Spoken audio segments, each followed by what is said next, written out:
കൂപ്പുകരങ്ങളോടെ ഒത്തിരി സ്നേഹത്തോടെ ഏതാനും നിമിഷങ്ങള് നമ്മളെ ജീവനതുല്യം സ്നേഹിച്ച തമ്പുരാന്റെ മുമ്പിൽ ചെലവഴിക്കുന്ന സമയം. വേറെ കാര്യങ്ങളെ കുറിച്ചൊന്നും നമ്മൾ ചിന്തിക്കേണ്ടതല്ല. ഹൃദയം കർത്താവിന് കൊടുക്കുക. ഹൃദയം കർത്താവിന് കൊടുക്കുക. വളരെ ശാന്തതയോടെ ഈ നിമിഷങ്ങളിൽ ഈശോയുടെ കൂടെ ആയിരിക്കുക. വേറൊന്നും വേണ്ട. തമ്പുരാൻ ആഗ്രഹിക്കുന്ന എന്താ?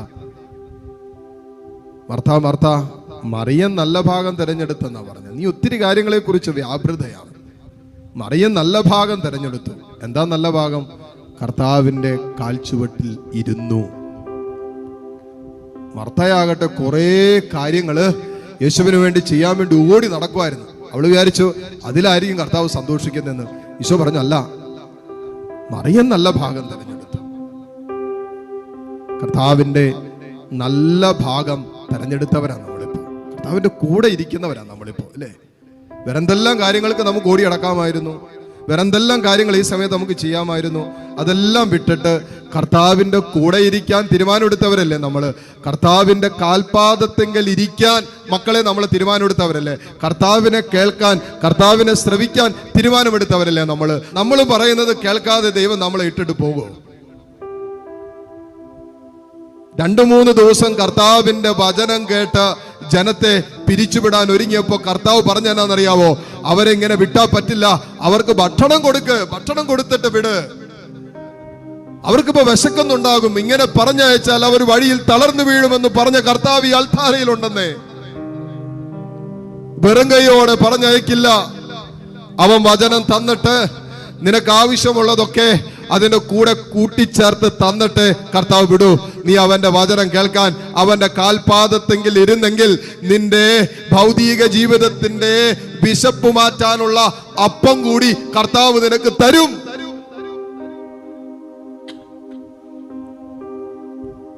അത് സൗഖ്യമായിട്ടാകാം, അത് വിടുതലായിട്ടാകാം, അതൊരു പക്ഷേ നിന്റെ ഭൗതിക ജീവിതത്തിന്റെ അനുഗ്രഹങ്ങളായിട്ടാകാം, നിന്റെ സാമ്പത്തിക വരുമാന മാർഗങ്ങൾ അനുഗ്രഹിച്ചുകൊണ്ടാകാം. എങ്ങനെ ആകട്ടെ മോനെ, നിന്റെ വിശപ്പ് മാറ്റിയിട്ടേ കർത്താവ് വിടൂ.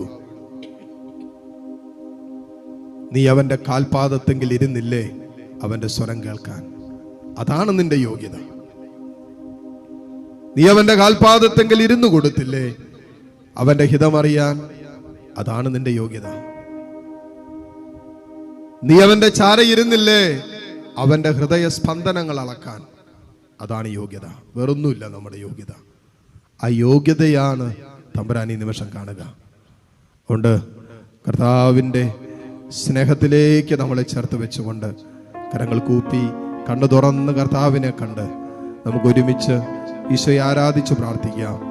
പരിശുദ്ധ പരമ ദിവ്യകാരുണ്യ നാഥനായ ഈശോയ്ക്ക് എന്നേരവും ആരാധനയും സ്തുതിയും പുകഴ്ചയും ഉണ്ടായിരിക്കട്ടെ.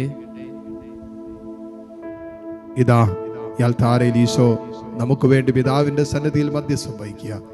ഈ ഭൂമിയിൽ എന്നെ ഏറ്റുപറയുന്നവനെ പിതാവിന്റെ സന്നിധിയിൽ ഏറ്റുപറയുമെന്ന് പറഞ്ഞ കർത്താവ്, ഈ ഭൂമിയിൽ എന്നെ തള്ളിപ്പറയുന്നവൻ പിതാവിന്റെ സന്നിധിയിൽ തള്ളിപ്പറയപ്പെടുമെന്ന് പറഞ്ഞ കർത്താവ് യാൽത്താരയിൽ നമുക്ക് വേണ്ടി മാധ്യസ്ഥം വഹിക്കുമ്പോൾ ആ മാധ്യസ്ഥത്തിലേക്ക് ആരെയൊക്കെ സമർപ്പിക്കാൻ ആഗ്രഹിക്കുന്നുണ്ടോ അവരെയൊക്കെ സമർപ്പിച്ച് കരങ്ങൾ രണ്ടും ഉയർത്തിപ്പിടിച്ച് കണ്ണു തുറന്ന് കർത്താവിനെ കണ്ട് എല്ലാ മക്കളും ഒന്ന് സ്തുതിക്കാവോ? ഈശോയിലേക്ക് തന്നെ നോക്കി സ്തുതിച്ച് ദിവ്യകാരുണ്യത്തിലേക്ക് തന്നെ നോക്കി എല്ലാ മക്കളും സ്തുതിക്കട്ടെ. Hallelujah, hallelujah, hallelujah, hallelujah, hallelujah, hallelujah, hallelujah. മുട്ടുകുത്താൻ സാധിക്കുന്ന എല്ലാ മക്കളെയും നിമിഷം മുട്ടുകുത്തുന്നു. പരിശുദ്ധ കുർബാനയുടെ ആശീർവാദം നമ്മൾ സ്വീകരിക്കാൻ ഒരുങ്ങുന്ന സമയമാണ്. നമ്മുടെ എല്ലാ പ്രാർത്ഥനാ നിയോഗങ്ങളും ഹൃദയത്തിൽ സൂക്ഷിച്ച് ഈശോ നമ്മുടെ മുമ്പിൽ ഉയരുമ്പോൾ ആ ഹൃദയാഭിലാഷങ്ങളിലേക്ക് കർത്താവിന്റെ ആശീർവാദം കടന്നു വരാൻ പ്രാർത്ഥിച്ചുകൊണ്ട് താഴ്ന്ന സ്വരത്തിൽ സ്തുതിച്ചുകൊണ്ട് ഈശോയുടെ ആശീർവാദം സ്വീകരിക്കാം.